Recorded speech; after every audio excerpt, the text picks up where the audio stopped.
ಮಧ್ಯವಯಸ್ಕರು ಅವಿವಾಹಿತರು ಹಾಗೂ ವಿಧುರ ವ್ಯಕ್ತಿಗಳನ್ನೇ ಟಾರ್ಗೆಟ್ ಮಾಡಿ honey trap ಮಾಡ್ತಾ ಇದ್ದ ಗ್ಯಾಂಗ್ನ ಕಿಂಗ್ ಪಿನ್ ಒಬ್ಬನ್ನ ಬೆಂಗಳೂರಿನ ಗೋವಿಂದಪುರ ಪೊಲೀಸರು ಬಂಧಿಸಿದ್ದಾರೆ.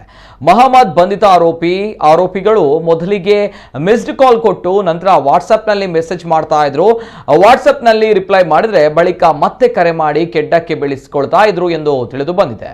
ಇನ್ನು ಮಾರತ್ತಹಳ್ಳಿ ನಿವಾಸಿಯಾಗಿರುವ 50 ವರ್ಷ ವಯಸ್ಸಿನ ವ್ಯಕ್ತಿಗೆ ವಾಟ್ಸ್ಆಪ್ನಲ್ಲಿ ಯುವತಿಯ ಹೆಸರಿನಲ್ಲಿ ಮೆಸೇಜ್ ಮಾಡ್ತಾ ಇದ್ರು. ನಗರದಲ್ಲೇ ಕುಳಿತು ತಾವು ಉತ್ತರ ಭಾರತ ಮೂಲದವರು ಎಂದು ಹೇಳಿ ಬೆಂಗಳೂರಿಗೆ ಬಂದಾಗ ಭೇಟಿಯಾಗುವುದಾಗಿ ಸ್ನೇಹ ಬೆಳೆಸ್ತಾ ಇದ್ರು. ಕಳೆದ ಅಕ್ಟೋಬರ್ 10ರಂದು ವ್ಯಕ್ತಿಗೆ ನಗರಕ್ಕೆ ಬಂದಿರುವುದಾಗಿ ಆರೋಪಿಗಳು ತಿಳಿಸಿದ್ರು. ಯುವತಿಯೊಬ್ಬಳಿಂದ ಕರೆ ಮಾಡಿಸಿ ಭೇಟಿ ಮಾಡುವುದಾಗಿ ತಿಳಿಸಿದ್ದಾರೆ. ಹಾಗಾಗಿ ದೂರುದಾರ ವ್ಯಕ್ತಿ ಯುವತಿಯನ್ನ ಭೇಟಿ ಮಾಡಲು ರಾತ್ರಿಯ ವೇಳೆ ನಗರದ ವೀರಣ್ಣ ಪಾಳ್ಯದ ಹೋಟೆಲ್ ಬಳಿ ಬಂದಿದ್ರು.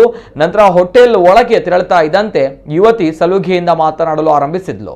ಈ ವೇಳೆ ಹೋಟೆಲ್ ರೂಮ್ಗೆ ಪೊಲೀಸರ ಹೆಸರಿನಲ್ಲಿ ಎಂಟ್ರಿ ಕೊಟ್ಟ ಆರೋಪಿಗಳು ನೀನು ಡ್ರಗ್ಸ್ ಮಾಡ್ತಾ ಇದೆಯಾ ಎಂಬ ಮಾಹಿತಿ ಇದೆ ಎಂದು ಆವಾಜ್ ಹಾಕಿದ್ದಾರೆ. ಬಳಿಕ ವ್ಯಕ್ತಿಯ ಮೊಬೈಲ್ ಕಸಿದುಕೊಂಡು ಫೋನ್ ಪೇ, ಗೂಗಲ್ ಪೇ ನಲ್ಲಿ ಆತ ಅಟ್ಯಾಚ್ ಮಾಡಿದ್ದ ಅಕೌಂಟ್ಗಳನ್ನು ಚೆಕ್ ಮಾಡಿ ವ್ಯಕ್ತಿಯ 3 ಅಕೌಂಟ್ಗಳಿಂದ 5,91,000 ರೂಪಾಯಿ ವರ್ಗಾಯಿಸಿಕೊಂಡಿದ್ರು.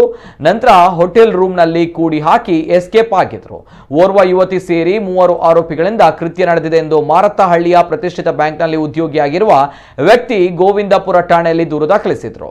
ಕಾರ್ಯಾಚರಣೆ ನಡೆಸಿ ಓರ್ವ ಆರೋಪಿಯನ್ನ ಬಂಧಿಸಿ ಜೈಲಿಗಟ್ಟಿರುವಂತಹ ಪೊಲೀಸರು ಬೆಂಗಳೂರು ನಗರ ಒಂದರಲ್ಲೇ ಸುಮಾರು 20ಕ್ಕೂ ಹೆಚ್ಚು ಜನರಿಗೆ ಈ ರೀತಿಯಲ್ಲೇ ಹನಿ ಟ್ರ್ಯಾಪ್ ಮಾಡಿರುವುದನ್ನ ಪತ್ತೆ ಮಾಡಿದ್ದಾರೆ. ಸದ್ಯ ಫರಾರಿಯಾಗಿರುವ ಓರ್ವ ಯುವತಿ ಹಾಗೂ ಇನ್ನಿಬ್ಬರು ಆರೋಪಿಗಳ ಪತ್ತೆಗಾಗಿ ಗೋವಿಂದಪುರ ಪೊಲೀಸ್ ಠಾಣೆಯ ಪೊಲೀಸರು ಬಲೆ ಬೀಸಿದ್ದಾರೆ ಎಂದು ಹಿರಿಯ ಪೊಲೀಸ್ ಅಧಿಕಾರಿಗಳು ತಿಳಿಸಿದ್ದಾರೆ.